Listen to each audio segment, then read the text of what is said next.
अब ना किचन में घंटों खड़े होने की ज़रूरत है और ना ही ज़्यादा बजट की ज़रूरत है। कम मेहनत और कम बजट में बनाए बहुत ही मज़ेदार से चटपटे से पोटैटो सैंडविच मिनटों में तैयार होंगे। अफ्तार पार्टी हो या टी पार्टी हो या बच्चों को लंच बॉक्स में देना हो, बहुत ही आइडियल रेसिपी है। एक बार तो ज़रूर ट्राई करें। तो चलिए बिना टाइम ज़ाया किए आज की हमारी मज़ेदार सी रेसिपी हम बनाना स्टार्ट करते हैं। लेकिन उससे पहले मैं हूं अस्मा और आप देख रहे हैं आपका अपना channel cooking with Asma. Video पसंद आए तो लाइक और सब्सक्राइब ज़रूर करना है। अस्सलाम वालेकुम। शुरू अल्लाह के नाम से जो निहायत मेहरबान और रहम करने वाला है। सबसे पहले हमने ले लिया है 2 कप मैदा। ग्राम में देखा जाए तो 400 ग्राम मैदा है। 1 चाय का चम्मच भरकर हमने नमक का ऐड कर दिया है। अब इसमें डाल देंगे 4 खाने के चम्मच कुकिंग ऑयल या घी, जो आपके पास इजीली अवेलेबल हो। पहले इन तमाम चीज़ों को हमने बहुत ही अच्छे से मिक्स करना है और उसके बाद ही हमने एक डोसा तैयार करना है। चलिए बहुत ही अच्छे से हमने मिक्स कर दिया है। अब हमने थोड़ा थोड़ा करके पानी डालना है और एक डोसा तैयार कर लेना है। पानी नीम गर्म ले लें या फिर नॉर्मल लें, ठंडा नहीं लेना है। डो को हमने नरम नहीं गूंदना है बल्कि हमने उसे सख्त गूंदना है। थोड़ा थोड़ा करके ही पानी ऐड करेंगे, नहीं तो डो नरम हो जाएगा। चलिए इसी दौरान अगर आप मेरे चैनल पर नए हैं तो प्लीज़ सब्सक्राइब कर दें और बेल आइकन भी ज़रूर प्रेस कर दिया करें ताकि आपको हर नए आने वाली वीडियो का नोटिफिकेशन सबसे पहले मिलता रहे। और शेयर भी कर दिया करें फैमिली फ्रेंड्स के साथ ताकि वो भी इस तरीके की मज़ेदार और आसान रेसिपीज से फ़ायदा उठा सकें। चलिए डो तो हमारा तैयार हो चुका है। ऊपर से हम कुकिंग ऑयल से अच्छे से ग्रीस कर देंगे और उसके बाद हमने कोई भी प्लास्टिक शीट लेनी है जिससे हमने इसे कवर करके रख देना है रेस्ट पर। जितनी देर में इसे रेस्ट मिलेगा उतनी देर में हम एक मज़ेदार सी फिलिंग तैयार कर लेंगे, जिसके लिए हम आ गए हैं चूल्हे की तरफ और चूल्हे पर हमने 1 अदद कढ़ाई रख दी है। 2 खाने के चम्मच हमने इसमें कुकिंग ऑयल ऐड कर दिया है। अब इसमें डाल देंगे आधी चाय की चम्मच राही दाना और आधी चाय की चम्मच साबुत सफ़ेद ज़ीरा ऐड कर देंगे और आधी चाय की चम्मच ही हम इसमें डाल देंगे अजवाइन। इससे बहुत ही मज़ेदार फ्लेवर आएगा। पहले 1 आधा मिनट इन्हें रोस्ट करेंगे और प्यारी सी खुशबू आने लगेगी तो और चीज़ें हम इसमें ऐड करेंगे। अब हम इसमें लहसुन ऐड कर देंगे। तकरीबन 3 बड़े साइज़ की हमने कलियां लेकर बारीक चॉप की हैं, वही हमने इसमें ऐड की हैं। अब इसे भी हमने 1 आधा मिनट तमाम चीज़ों के साथ पकाना है। बस हल्का सा कच्चापन ख़त्म हो जाए उतनी देर ही पकाएंगे और चूल्हे को हमने मीडियम टू लो रखा हुआ है। और अब इसमें साथ में प्याज भी ऐड कर देंगे। 1 अदद छोटे साइज़ का प्याज लेकर बारीक चॉप किया है, वो हमने इसमें ऐड किया है। बस हमने एक बार अच्छे से मिक्स करना है और उसके बाद हम इसमें और चीज़ें ऐड कर देंगे। 2 से 3 अदद बारीक चॉप की हुई ग्रीन चिलीज़ इसमें ऐड कर देंगे। अगर बच्चों के लिए बना रहे हैं तो स्किप कर दें। और अब हम इसमें डाल रहे हैं आलू। बॉयल एंड मैश किए हुए हमने आलू डाले हैं। इसमें 2 अदद बड़े साइज़ के हमने आलू लिए थे, जिसे बॉयल करके हमने मैश करके रखा था, वही हमने इसमें ऐड किए हैं।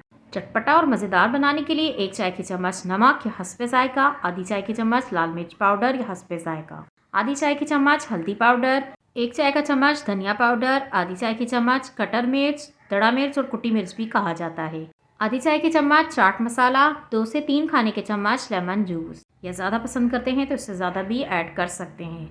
अब इन तमाम चीज़ों को हमने अच्छे से मिक्स कर देना है और चूल्हे को हम मीडियम रखेंगे और बस 1 आधा मिनट ही इसे पकाएंगे। बस हल्का सा मसालों का कच्चापन ख़त्म हो जाए और अच्छे से मिक्स हो जाए, बस इतनी देर ही हमने इसे पकाना है। बहुत ही अच्छे से हमने मिक्स कर दिया है। बस अब लास्ट चीज़ हम इसमें डाल देंगे और हम इसमें डाल रहे हैं हरा धनिया। तकरीबन 2 से 3 खाने के चम्मच बिल्कुल बारीक चॉप किया हुआ हमने हरा धनिया भी ऐड कर दिया है। अब हम चूल्हे को बंद कर देंगे। हमारी मज़ेदार सी फिलिंग तैयार हो चुकी है। किसी भी बर्तन में निकाल कर इसे रख देंगे एक साइड पर और चलते हैं अगले स्टेप की तरफ। जितनी देर में हम अगला काम करेंगे हमारी फिलिंग ठंडी हो जाएगी। 5 खाने के चम्मच मेल्ट किया हुआ घी ले लें और 2 खाने के चम्मच कॉर्नफ्लोर ऐड कर दें। अब इन दोनों को बहुत ही अच्छे से फेंट देना है। इतना अच्छे से फेंटें कि घी का कलर ही चेंज हो जाए। बस बहुत ही अच्छे से इसे फेंट कर फिर इसे रख देंगे साइड पर और करते हैं अपना अगला काम। बहुत ही अच्छे से हमने फेंट दिया है। घी का कलर बिल्कुल चेंज हो चुका है। चलिए आटे से प्लास्टिक शीट को हटा देंगे और इसके हमने 4 पेड़े बनाने। इसे 4 हिस्सों में हम डिवाइड कर देंगे और 4 अदद पेड़े बनाकर हम रख देंगे। इसके बाद हम क्या करेंगे, हम पेड़ों को कर देंगे साइड पर। चारों पेड़े हमारे करीब तैयार ही हैं और काउंटर पर हमने खुश्क आटा डस्ट करना है और आटा डालने के बाद हमने इसे अच्छे से बेल लेना है। लेकिन उससे पहले हम इसे थोड़ा चपटा कर देंगे। इससे बहुत ही आसानी से रोटी बेली जाती है। बस हमने इसे बिल्कुल पतला सा बेल लेना है और जितना बड़ा कर सकते हैं इतना बड़ा कर लें। रोटी को हमने बिल्कुल पतला सा बेल लिया है। देखिए बिल्कुल पतली सी हमने बेली है, जैसे आपको स्क्रीन में नज़र आ रही है। आपने भी इसी तरीके से बेलनी है। बाकी भी 3 रोटियां हमने इस तरीके से बेल कर रख ली थी। चारों रोटियों को हमने बेल लिया है। अब हमने जो घी का मिक्सचर तैयार किया था इसे हमने अगेन मिक्स करना है और मिक्स करने के बाद हमने इसे रोटी के ऊपर अप्लाई करना है। चारों तरफ हमने बहुत ही अच्छे से इसे अप्लाई करना है, बहुत ही अच्छे से चारों साइड लगना चाहिए। एक रोटी पर हमने बहुत ही अच्छे से अप्लाई किया है। अब हमने दूसरी रोटी उठानी है और इसी रोटी के ऊपर रख देनी है और चारों तरफ से बराबर कर देनी है। वही अमल हम फिर से दोहराएंगे और रोटी को अच्छे से ग्रीस कर लेंगे। बाकी की तमाम जो 2 रोटियां बची हुई हैं उसे भी हमने यही अमल दोहराना है, यानी कि चारों को एक दूसरे के ऊपर रखेंगे और अंदर हमने घी का अच्छे से मिक्सचर जो बनाया है वो लगा देना है। चारों रोटियों पर हमने बहुत ही अच्छे से घी अप्लाई कर दिया है। अब एक कॉर्नर से उठाकर हमने इसे फोल्ड करना है, इसे भी घी से ग्रीस करना है और दूसरे साइड से उठाकर इसे फिर से फोल्ड करना है और इसे भी घी से ग्रीस करना है।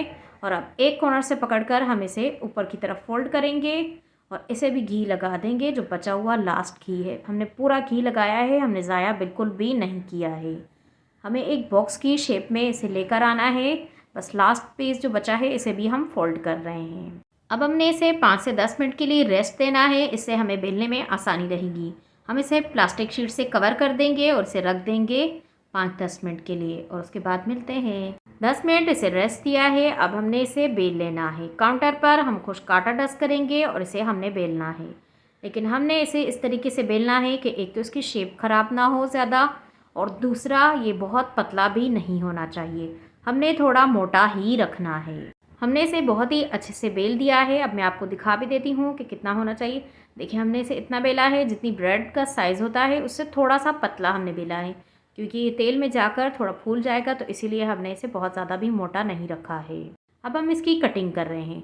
चारों साइड से हम एक्स्ट्रा उतार देंगे ताकि हम बिल्कुल सही शेप में कटिंग कर सकें। साइड वाले पीस जो उतारे हैं इन्हें ज़ाया ना करें, बल्कि इन्हें छोटे पीस में कटिंग करें और इसी तरीके से फ्राई करें। बहुत ही मज़ेदार लगते हैं खाने में। एक कॉर्नर को उठाकर हमने फोल्ड कर देना है और इसी तरीके से हम दूसरे कॉर्नर को भी उठाकर फोल्ड कर देंगे और हमने नाइफ़ की मदद से या कटर की मदद से निशान लगा लेने हैं।